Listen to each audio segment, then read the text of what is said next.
हाय friends, अस्सलाम वालेकुम। Welcome back to my channel. तो देखिए फ्रेंड्स, मेरे जो व्लॉग्स हैं वो रमज़ान के पहले से ही मैंने छोड़ रखे थे, बिल्कुल व्लॉगिंग नहीं कर रही थी। काफ़ी लोग कंफ्यूज हो रहे थे, तो मैंने सोचा कि रमज़ान के कुछ क्लिप्स बचे हुए हैं, कुछ क्लिप्स मैंने रखे थे, मतलब जो शॉर्ट वीडियो में बनाकर अपलोड कर चुकी हूँ उनके क्लिप्स रखे थे। तो मैंने सोचा कि चलो उन्हीं क्लिप्स के साथ थोड़ी सी बातें शेयर करते हैं।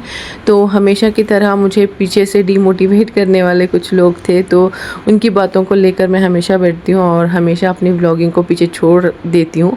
तो इस बार मैंने ऐसे ही सोचा था कि चलो ठीक है, जाने देते हैं, सिर्फ मैं शॉर्ट वीडियोस बनाऊंगी, व्लॉगिंग को छोड़ देते हैं। लेकिन फिर बाद में जब मैं रमज़ान की ईद करने के लिए हुबली में आई थी, तब मेरे जो कज़िन्स हैं उन और बाकी और भी मेरे फ्रेंड्स हैं, उन लोगों ने कहा कि नहीं, व्लॉगिंग तू मत छोड़ना, क्योंकि तू हमारे साथ में तो नहीं होती है, कोई फंक्शन में नहीं अटेंड होती है, या फिर हमारे साथ तो रहती नहीं है, बार बार मिलना नहीं हो पाता है। लेकिन हाँ, तेरे व्लॉग्स के ज़रिए हम तुझे रोज़ देखते हैं, अच्छा लगता है, तेरे व्लॉग्स हमें काफ़ी अच्छे लगते हैं।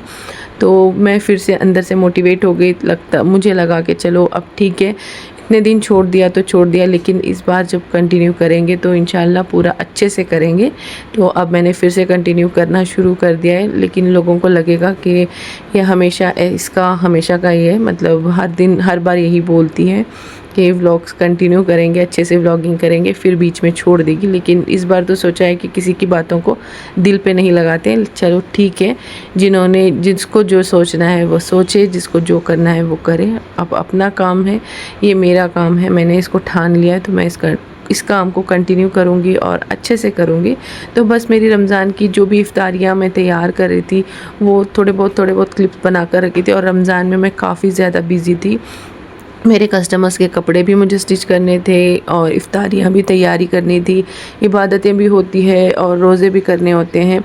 तो मुझे कुछ भी बिल्कुल टाइम नहीं मिल पा रहा था और इस वजह से भी मैं व्लॉग्स नहीं बना पा रही थी। तो सोचा कि अब जो भी क्लिप्स बचे हैं उन क्लिप्स को आपके साथ शेयर करते हैं। तो यहाँ पर ये देखिए, रमज़ान का तकरीबन ये 14वां रोज़ा था, आई गेस, मुझे इतना एग्जैक्टली याद नहीं है। यहाँ पर आज बेबी का वेलकम होने वाला था, तो इस वजह से आपा ने मुझे सुबह में ही कॉल करके बोला था कि बेबी का वेलकम करेंगे, घर आ जाना डेकोरेशन करने के लिए। तो मैं यहाँ पर आई थी डेकोरेशन करने के लिए। और आपा के घर में कुछ भी छोटी मोटी फंक्शन हो, बड़े से बड़े फंक्शन हो, शादी वगैरह के, तो मैं ही करती हूँ, कुछ भी पैकिंग करना हो कुछ भी। तो यहाँ पर डेकोरेशन के लिए मुझे बुलाया था, तो मैं आ गई थी। तो स्टार्टिंग में आधे बलून मैंने फुला लिए थे, इसके बाद आपा और अज़मा आ गए थे बलून फुलाने के लिए। फिर इसके बाद फ़रदीन था, तो आपा ने फ़रदीन को बुला लिया था कि मैं अकेली हो रही हूँ, थोड़ा सा उसकी भी हेल्प करा दे। तो ऊपर वाले जो बलून्स हैं वो फ़रदीन ने लगाया, ये जो ऊपर के स्टिकर्स हैं ये बाकी सब मैंने किया है, थोड़ी बहुत जितनी मुझसे हो सकी उतनी मैंने की है डेकोरेशन।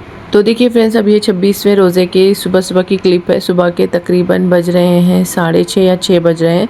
हम लोग सुबह सुबह ही निकल चुके हैं हुबली के लिए, क्योंकि मेरा जो दांत है वो बहुत ज़्यादा दर्द होने लगा था। जो अक्कल दाढ़ होता है वो बहुत सालों से अटक के रह गए, मतलब बाहर आ ही नहीं रहा था।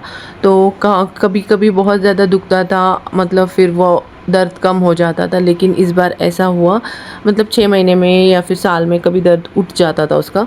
और इस बार ऐसा हुआ कि उसमें कैविटी हो गई थी, तो वो बहुत ज़्यादा, मतलब मेरे कान में, सर में इस तरह से दुखने लग गया था बहुत ज़्यादा।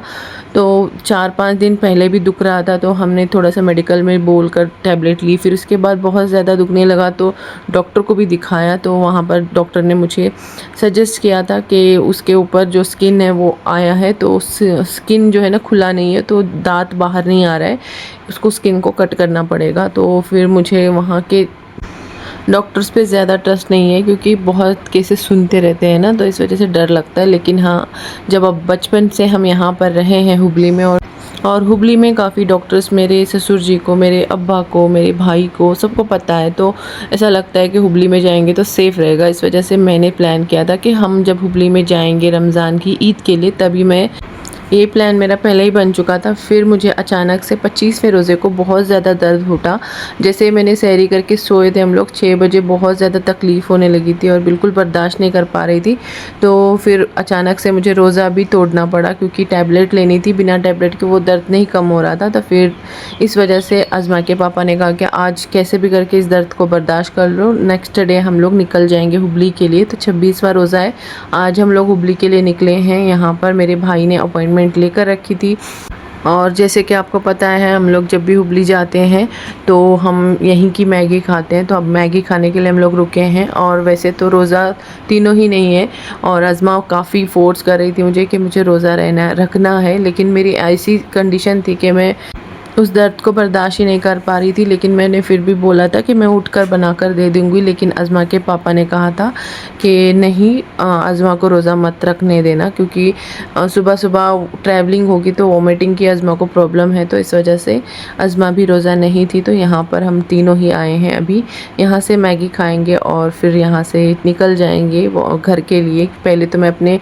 मायके जाऊँगी, वहाँ से सारी ट्रीटमेंट करूँगी, फिर मैं ससुराल जाऊँगी। तो यहाँ पर अभी रुके हैं, ये दोनों पेड़ पे किसी परिंदे को देख रहे थे, तो बस मैंने सोचा कि थोड़ा सा वीडियो बनाते हैं। यहाँ पर देखिए अभी डर के आगे मैंने कुछ बोला तो बस यहाँ पर ऑर्डर दे दिया है, तो जैसे मैगी आती है तो खा पी कर निकल जाते हैं यहाँ से।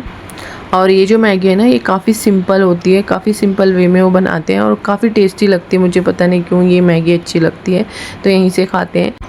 तो देखिए फ्रेंड्स, अभी हम लोग ऊपर आए हैं, ये 29 रोज़ा या 30वां रोज़ा है, मुझे एग्जैक्टली नहीं पता है। तो यहाँ पर अभी ऊपर आए हैं देखने के लिए कि चाँद दिखा है या नहीं। रुवेद ने कहा कि हाँ चाँद दिख गया, तो हम लोग ने सोचा कि चलो ऊपर चलते हैं, थोड़ा सा देख लेते हैं। तो यहाँ पर देखिए चाँद दिख गया है। तो बस अभी बच्चों को लेकर मैं ऊपर आई थी, तो यहाँ पर तो अब हमने चाँद देख लिया था, क्योंकि नीचे जाना था, जाकर डिनर प्रिपेयर करना था, इसके बाद जाना था हमें शॉपिंग करने के लिए। लोकल यहीं पे जो शॉप होते हैं घर के पास में, वहाँ पर रिदा और अज़मा को कुछ लेना था। अब ये ईद का दिन है, अज़मा के पापा और रोहित डिसाइड कर रहे थे कि कहाँ पे जाना है, क्योंकि ईदगाह में जा रहे थे नमाज़ के लिए।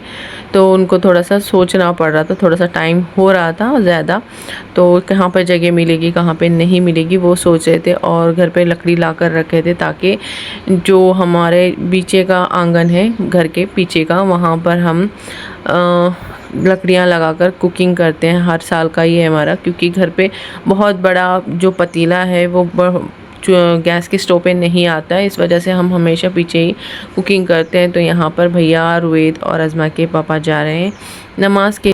तो अब यहाँ पर हमारी भी नमाज़ हो गई है, रिदा की, मेरी, अज़मा की।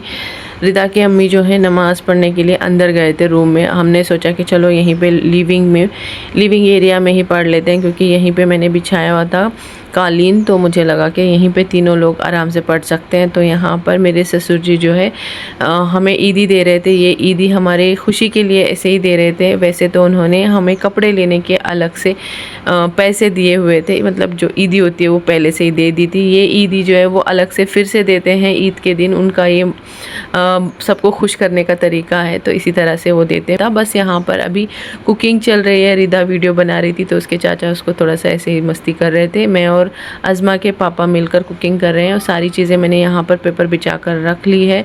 इस बार मैंने कुछ भी यहाँ पे इस वाले आंगन में कुछ भी क्लीन नहीं किया है, क्योंकि मेरे पास टाइम ही नहीं था। बस घर को क्लीन कर लिया आने के बाद। यहाँ पर ये जो हमारा आंगन है इसको क्लीन नहीं कर पाई, क्योंकि टाइम ही नहीं था मेरे पास। अब यहाँ पर कुकिंग कर रहे थे, रिदा से कुछ बातें हो रही थी, साथ में अज़मा के पापा थे। काफ़ी ज़्यादा मेहनत लग रही थी, और ये जो चूल्हा है बिल्कुल लग नहीं पा रहा था, और अज़मा के पापा ने बिल्कुल भी यहाँ से हटे नहीं है, क्योंकि मैं अकेली थी, क्योंकि चिंगारी वगैरह उड़ सकती है। और कुकिंग हम रोज़ तो नहीं करते, चूल्हे पे कभी कभी करते हैं, तो इतना आदत नहीं है, इस वजह से वो मेरे साथ में थे।